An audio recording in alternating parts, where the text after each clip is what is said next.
the Honourable...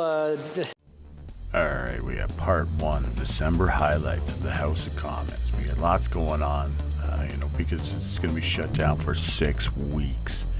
No committee meetings, no nothing. Anyway, check this out.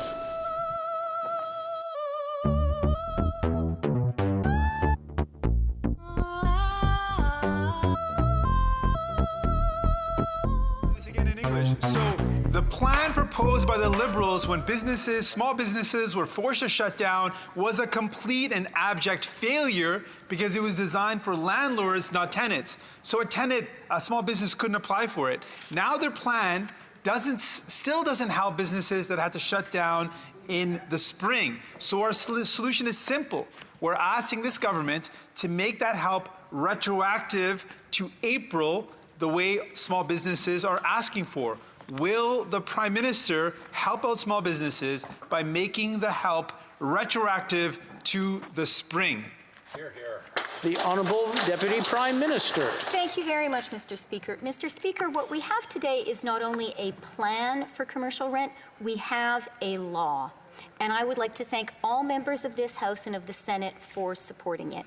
And I'd like to take this opportunity to let all the small businesses across our country know that they can apply today to Revenue Canada.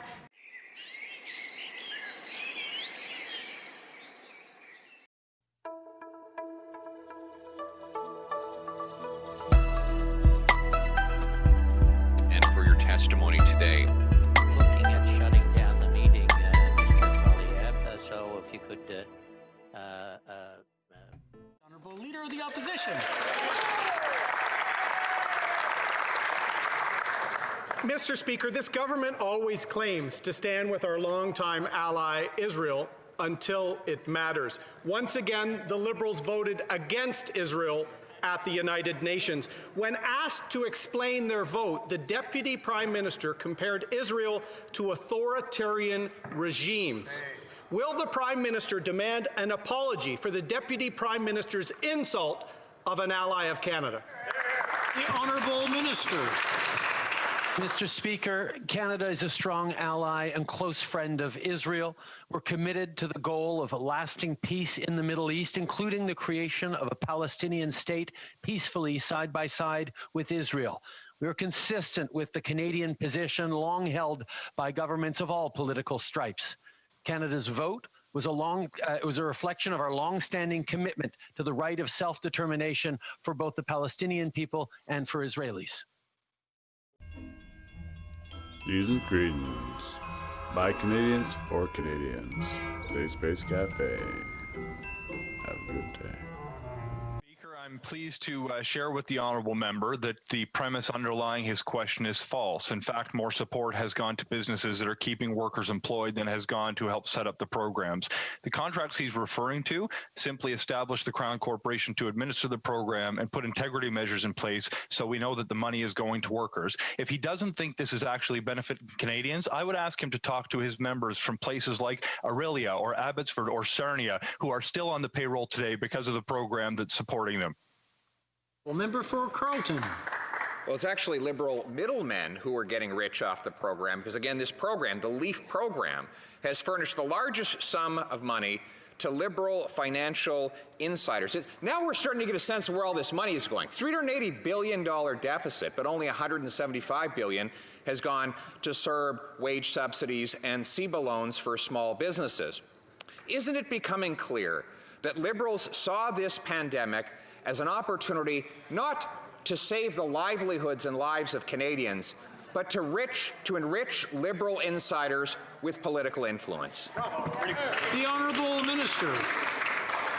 Mr. Speaker, that question is absolutely ridiculous. I remember being on the phone through the middle of the night early in the spring, talking to workers, talking to businesses who didn't know where their next paycheck was going to come from, who didn't know whether they would be able to keep workers on the payroll. We've advanced programs like the wage subsidy that has 3 million Canadians still going to work as a result of that program. The CERB kept food on the table for 9 million Canadians, and the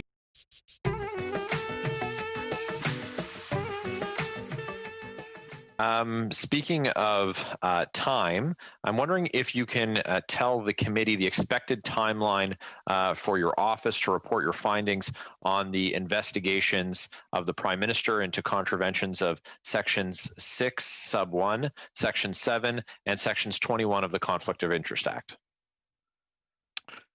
No, I can't, for two reasons. The Act prohibits me from exchanging any information while an investigation is in progress. But number two, even if I was not barred, I frankly don't know at this point how many more months we will need to complete the examinations that we've started in relation to Monsieur Trudeau and Mr. Morneau as well. Communities most in need. The Honourable Leader of the Opposition. Mr. Speaker, we've heard horror stories about the government's attempts to roll out PPE deliveries and COVID-19 testing. Members of the James Smith Cree First Nation were told by Indigenous Services staff to sew their own masks. This government, Mr. Speaker, sent PPE to China and told Indigenous Canadians to sew their own masks. Will the Prime Minister have a real plan to ensure vaccine distribution to First Nation communities are a priority, or will they once again be told to fend for themselves? Honourable Prime Minister.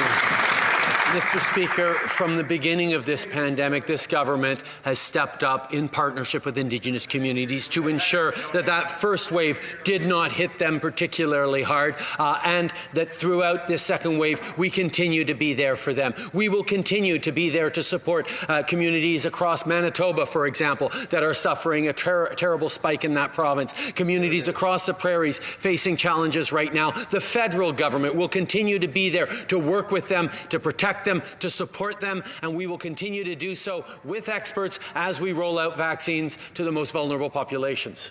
The Honourable Member for Battleford's Lloydminster. Mr. Speaker, COVID cases are rapidly rising and long-term care is in crisis today. The time to wait for supports is over. Yet long-term care continues to be left out of federal programs. Still, there is no adequate access to rapid testing, and now Canada is falling behind the pack in receiving a COVID-19 vaccine. Long-term care residents, their families, and those who care for them are owed much better. Mr. Speaker, where is the Liberal government's detailed plan on testing and vaccine deployment? Honourable Prime Minister.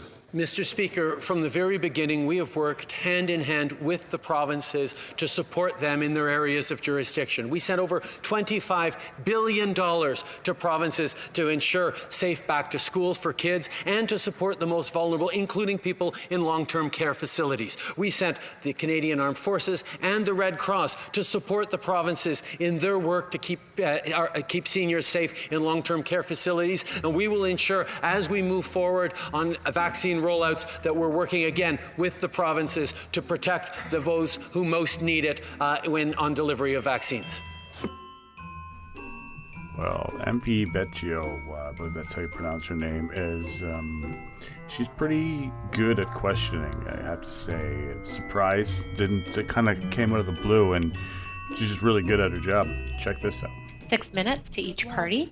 And we'll begin with Ms. Vecchio, please. Thank you very much, and I appreciate all of the words that everybody has brought forward today. I just want to start off with Mr. Blaze.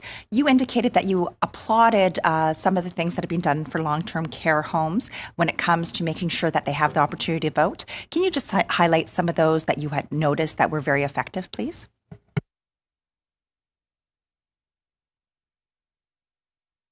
You're on mute, sir. You're on mute. Sorry, if you could start again. Okay. Mm-hmm. I just mentioned that I applaud the proposal by Elections Canada to make it much easier to accommodate different days of voting, for instance, in different places. So this is, I was just, I guess, expressing my support for one of the proposals made by Elections Canada. Well, specifically to the long-term care homes is some of that applaud that you mentioned, and I was just wondering if there were some highlights, because we have, of course, not taken all of this to fully move forward as we're looking through these plans, and I'm just wondering if there's some highlights, because one of the concerns is those in long-term care homes making sure that they have the ability to vote. So what are some of the things that you saw in that you thought were extremely effective? Point of order, Madam Chair. Yes, Mr. Doherty. I understand from some of our staff that mental health issues and distress are not just the realm of teenagers moving into adulthood. Rather, there are mental health issues that affect seniors as well. What additional assistance is being given in the economic update to seniors? In money? Zero. That's not nothing, but it is nothing. And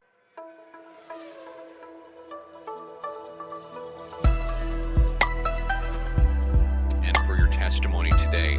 Looking at shutting down the meeting, Mr. Poilievre, so if you could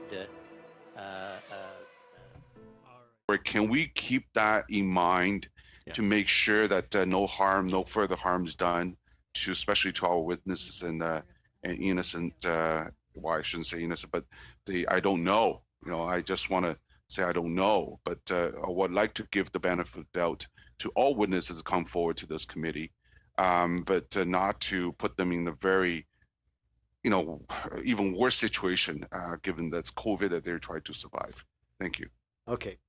On that note, I have 3 people that are on the speakers list right now, Madam Latanzio, Mr. Fergus, and Mr. Angus. And we're getting into the weeds on the details of this, and I have a concern, because we're not in camera, that what you're actually saying, Mr. Dong, might happen as we're getting into the weeds in this. So if it's okay with we already have it set up that we can go in camera, so if it's okay with all of my colleagues here, we'll go in camera to discuss further the finer details of this, so that something doesn't happen to be said that does harm someone. Channel Report. Check out our next episode of Channel Report.